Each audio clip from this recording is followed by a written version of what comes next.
स्वतंत्रता आंदोलन में स्वामी विवेकानंद की भूमिका जो स्कूली किताबों में नहीं पढ़ाया जाता है। एक पुरानी संस्कृत कहावत स्वतंत्रता को स्वात्मा प्रधान आस्य इति स्वतंत्रत के रूप में समझाती है, जिसका अर्थ है कि स्वतंत्रता मानव जाति के लिए एक महत्वपूर्ण उपादान है, जैसे नमक भोजन के लिए है। स्वतंत्रता आवश्यक और अपरिहार्य है। एक प्रगतिशील दुनिया को एक स्वतंत्र समाज की आवश्यकता होती है, जो अपने लोगों को स्वतंत्र विचारक बनने की अनुमति देता है, जिनके अपने हित और प्रमुख सामाजिक प्रतिबंधों से बंधे बिना इस पर स्पष्टता के साथ कार्य करने के लिए स्वतंत्र हैं। गांधी ने अपनी पुस्तक हिंद स्वराज में लिखा है कि स्वराज का विचार स्वतंत्रता और आत्मनियंत्रण के बारे में है। इसे तभी हासिल किया जा सकता है जब हम खुद पर शासन करना सीखें। उनके अनुसार स्वराज केवल स्वतंत्रता के बारे में नहीं है, यह आपके खोए हुए आत्मसम्मान को पुनः प्राप्त करने, जिम्मेदार होने और आपके मानवीय गुणों को नष्ट करने पर तुली हुई संस्थाओं से खुद को नियंत्रित करने के बारे में है। स्वतंत्रता केवल शासन करने के बारे में नहीं है। यह राष्ट्र के लिए एक व्यक्ति की तरह आत्मनिर्णय प्राप्त करने की रणनीति है, जो स्वशासित होने पर ही संभव हो सकता है। राज्य की स्वतंत्रता तभी पूर्ण होती है जब उसके नागरिकों को अपने राष्ट्र के मामलों पर शासन करने का अधिकार प्राप्त हो। पश्चिमी लेक्सियोग्राफर राष्ट्रवादियों को ऐसे लोगों के रूप में परिभाषित करते हैं जो एक राष्ट्र की स्वतंत्रता और एकता के पक्ष में प्रयास करते हैं। राष्ट्रवाद भावनात्मक है, यह लोगों और वे जिस देश में रहते हैं उसके बीच एक संबंध है। जाति और राजनीति दो शक्तिशाली कारक हैं जो किसी समाज के विकास में बाधक हैं। वे स्वतंत्रता पूर्व भारत में समाज पर दो प्रमुख नकारात्मक प्रभाव थे। उन्होंने मिलकर अन्याय और असमानता का एक अवरोध बनाया था जिसने लोगों को विभाजित किया था। स्वतंत्रता की ओर पहला कदम इन सामाजिक बाधाओं को समाज से हटाकर दूर करना था। स्वतंत्रता संग्राम में स्वामी विवेकानंद का योगदान इन विभाजनकारी कारकों को दूर करने का यह विनम्र कार्य था। विवेकानंद का मानना था कि भारत की आध्यात्मिकता सोया हुआ था और राजनीतिक स्वतंत्रता या मुक्ति के किसी अन्य रूप की यात्रा शुरू करने से पहले इसे जगाना बहुत महत्वपूर्ण था। उन्होंने उपनिषदों जैसे हमारे प्राचीन ग्रंथों के छंदों को सुनाया और लोगों को प्रोत्साहित किया कि जब तक आप न जागें, प्रबुद्ध हों और अपने लक्ष्यों को प्राप्त करने के लिए तैयार न हों, तब तक हार न मानें। भारतीय इतिहास में स्वामी विवेकानंद का वास्तविक स्थान और आधुनिक भारत के निर्माण में उनके योगदान का भारतीय इतिहासकारों द्वारा विधिवत मूल्यांकन नहीं किया गया है। राष्ट्रीय या विश्व की घटनाओं पर उनके प्रभाव की सीमा का पूरी तरह से आकलन करना असंभव है, क्योंकि उनके जैसे व्यक्तित्वों का प्रभाव गहरा और सर्वव्यापी है, लेकिन सूक्ष्म और मौन भी है। विवेकानंद के प्रति नेताजी सुभाष चंद्र बोस का ऋण अपेक्षाकृत प्रसिद्ध है। लेकिन दूसरों का क्या? महात्मा गांधी जैसे नेता हों जिन्होंने अहिंसक रुख अपनाया या हेमचंद्र घोष जैसे क्रांतिकारी नेता, सभी विवेकानंद की विशाल देशभक्ति से समान प्रेरणा लेते थे। उन्होंने अरबिंदो घोष पर भी बहुत आध्यात्मिक प्रभाव डाला, जो बाद में श्री अरबिंद बन गए। भारतीय राष्ट्रीय आंदोलन पर स्वामी विवेकानंद के प्रभाव को स्वयं राष्ट्रवादियों ने दर्ज किया है। गांधी जी ने वास्तव में उनसे मिलने की कोशिश की थी जब वे 1901 में उस शहर में आयोजित अपने पहले कांग्रेस सत्र के लिए कलकत्ता जा रहे थे। अपनी आत्मकथा में गांधी ने लिखा है कि अपने उत्साह में वे लगभग बेलूर मठ तक चले गए।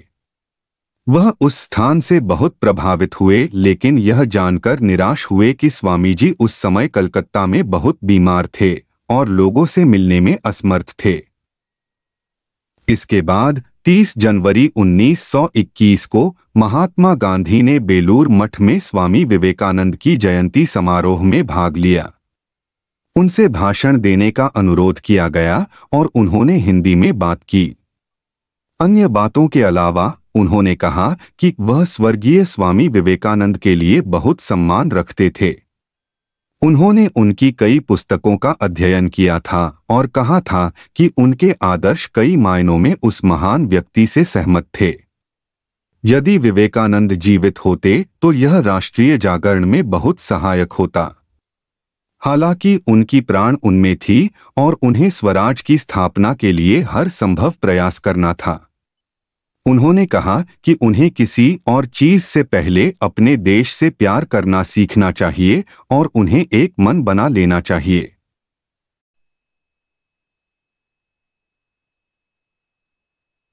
गांधी जी ने कहीं और दर्ज किया था कि कैसे वे भारत के गरीब जनता के प्रति सहानुभूति में स्वामी जी के साथ एक थे, जिन्हें उनके अपने विशेषाधिकार प्राप्त भाइयों द्वारा दबाया गया था। यह स्वामी विवेकानंद थे जिन्होंने हमें याद दिलाया था कि उच्च वर्गों ने खुद के एक हिस्से को दबा दिया था और इस तरह खुद उदास हो गए थे। आप अपने आप को नीचा किए बिना अपनी प्रजाति के सदस्यों को नीचा नहीं कर सकते। हेमचंद्र घोष एक क्रांतिकारी थे। वह ढाका मुक्ति संघ के संस्थापक और अग्रणी नेता थे। उन्होंने उपन्यासकार शरतचंद्र चट्टोपाध्याय को अपने उपन्यास पाथेर दाबी 1926 के लिए आदर्श क्रांतिकारी सब्यसाची के चरित्र का विचार दिया। घोष बेनॉय, बादल और दिनेश के भी उपदेशक थे। वे 3 युवा क्रांतिकारी थे जिन्होंने कलकत्ता में राइटर्स बिल्डिंग पर हमला किया था। घोष ने अपने मित्रों के एक समूह के साथ विवेकानंद से मुलाकात की जब वह 1901 में ढाका का दौरा कर रहे थे। उन्होंने अपने संस्मरणों में लिखा है कि स्वामी जी का स्पष्ट निर्देश था, भारत को पहले राजनीतिक रूप से स्वतंत्र होना होगा, क्योंकि विश्व में कोई भी देश कभी भी एक कॉलोनाइज्ड देश को सम्मान नहीं देगा और उसे नहीं सुनेगा। भारत आजाद होकर रहेगा। पृथ्वी पर कोई भी शक्ति इसका विरोध नहीं कर सकती है और मैं आपको बताता हूं, वह क्षण बहुत दूर नहीं है। वह स्वामी जी की निम्नलिखित सलाह को भी नोट करते हैं। सबसे महत्वपूर्ण है, चरित्रवान बनो। भारत माता की सेवा करनी है तो बहादुर बनो। महान शक्ति और साहस प्राप्त करके उसके दुख को दूर करने के लिए आगे बढ़ो। हेमचंद्र ने स्वामी जी को दूर की कोई मूर्ति के रूप में नहीं, बल्कि एक बड़े भाई के रूप में याद किया, जिन्होंने भारतीय युवाओं को रास्ता दिखाया जो देश के लिए इतनी कम उम्र में अपने प्राणों की आहुति देने वाले क्रांतिकारियों के दिल के बहुत करीब थे। इस प्रकार हम देखते हैं कि जहां एक ओर गांधी दमित वर्गों के लिए विवेकानंद की सहानुभूति से प्रभावित हुए, वहीं दूसरी ओर उन्होंने हेमचंद्र जैसे युवकों को अंग्रेजों के खिलाफ संघर्ष के लिए खुद को संगठित करने के लिए प्रेरित किया। स्वामी जी ने राष्ट्रवादी नेता अरबिंदो घोष के आध्यात्मिक विकास में भी महत्वपूर्ण भूमिका निभाई, जिन्होंने अंततः शाश्वत की तलाश में सांसारिक जीवन को त्याग दिया। श्री अरबिंदो ने स्वीकार किया है कि स्वामी जी की आत्मा उन्हें आध्यात्मिक चेतना के उच्च स्तर के बारे में निर्देश देने के लिए अलीपुर जेल में कई दिनों तक आई थी। उन्होंने कहा, यह एक सच्चाई है कि मैं जेल में एक पखवाड़े तक लगातार विवेकानंद की आवाज सुन रहा था और उनकी उपस्थिति महसूस कर रहा था। वह आवाज केवल आध्यात्मिक अनुभव के एक विशेष और सीमित लेकिन बहुत महत्वपूर्ण क्षेत्र पर बोला और जैसे ही उन्हें उस विषय पर जो कुछ कहना था वह कह दिया, वे गायब हो गए। श्री अरबिंदो ने अपने आध्यात्मिक ऋण को स्वीकार किया जब उन्होंने लिखा, मेरे लिए यह रामकृष्ण ही थे जो व्यक्तिगत रूप से आए और सबसे पहले मुझे इस योग की ओर मोड़ा। अलीपुर जेल में विवेकानंद ने मुझे उस ज्ञान की नींव दी जो हमारी साधना का आधार है। कई अन्य राष्ट्रवादी नेता थे जो विवेकानंद से प्रभावित थे। हम यह भी देखते हैं कि अलग अलग लोगों पर उनका प्रभाव विविध और बहुआयामी था। इसमें सामाजिक, राजनीतिक और साथ ही आध्यात्मिक क्षेत्र शामिल थे, लेकिन कुल मिलाकर यह चरित्र में राष्ट्रीय था, जिसने उन्हें भारत के लिए जीने और मरने के लिए प्रेरित किया। वर्ष 1897 में स्वामी जी ने कहा, अगले 50 वर्षों के लिए केवल यही हमारी मुख्य बात होगी, यह हमारी महान भारत माता। और ठीक 50 साल बाद भारत को आज़ादी मिली। उस अवधि के दौरान दुनिया भर में कई राष्ट्रीय मुक्ति आंदोलन हो रहे थे। इन स्वतंत्रता आंदोलनों का सामूहिक लक्ष्य एक स्वनिर्धारित राष्ट्र को प्राप्त करना था, जो अपने लोगों की आवाज को महत्व देता है और उनके हितों का प्रशासन और सुरक्षा करता है।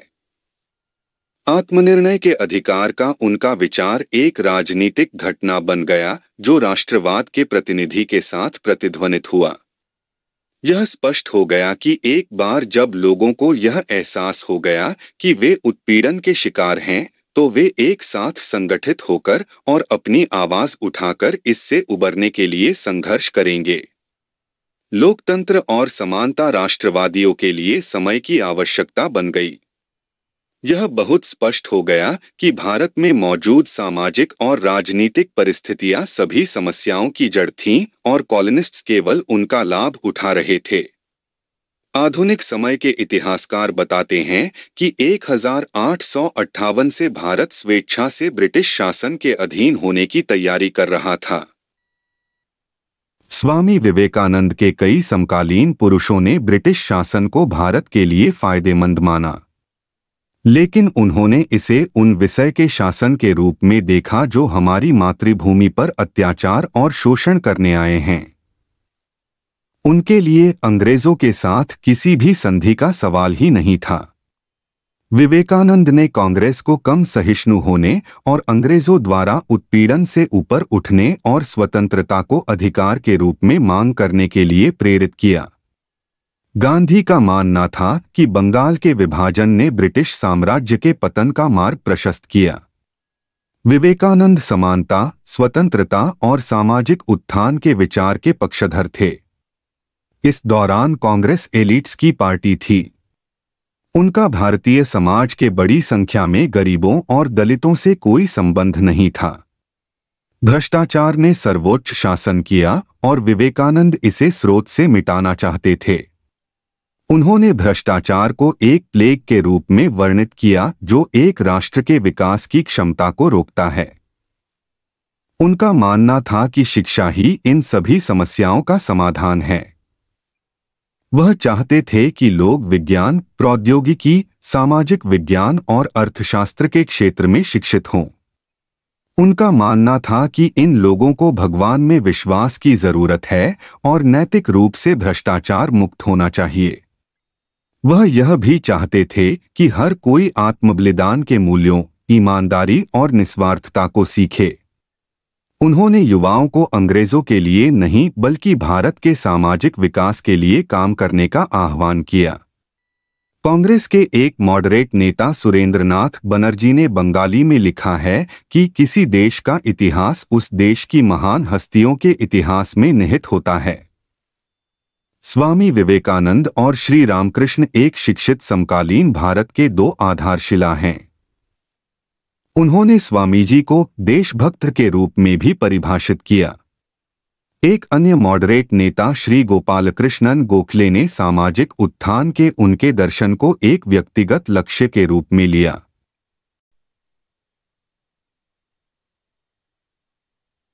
विवेकानंद ने भारतीय राजनीति में समाजवाद को पेश करने में एक प्रमुख भूमिका निभाई। हालांकि वे समाजवाद के सबसे बड़े प्रशंसक नहीं थे। उन्होंने इसे आधे भरे पेट पर रहना भूख में रहने से बेहतर है के रूप में वर्णित किया।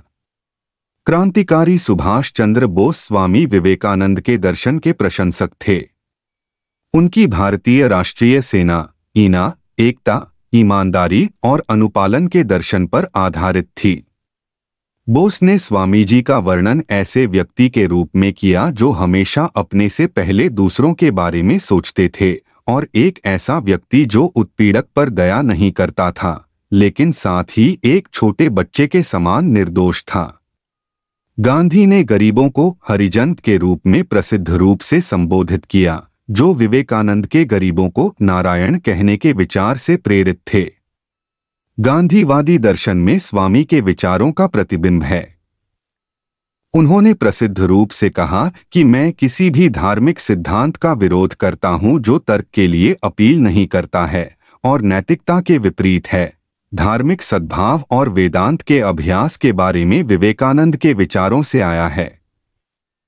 बाल गंगाधर तिलक ने अपने प्रसिद्ध प्रकाशन मराठा में विवेकानंद को भारतीय स्वतंत्रता आंदोलन का जनक कहा। 18 अगस्त 1916 को श्री अरबिंदो ने उनके बारे में कॉमनवेल्थ अखबार के लिए लिखा, जो उस समय एनी बसंत द्वारा चलाया जाता था।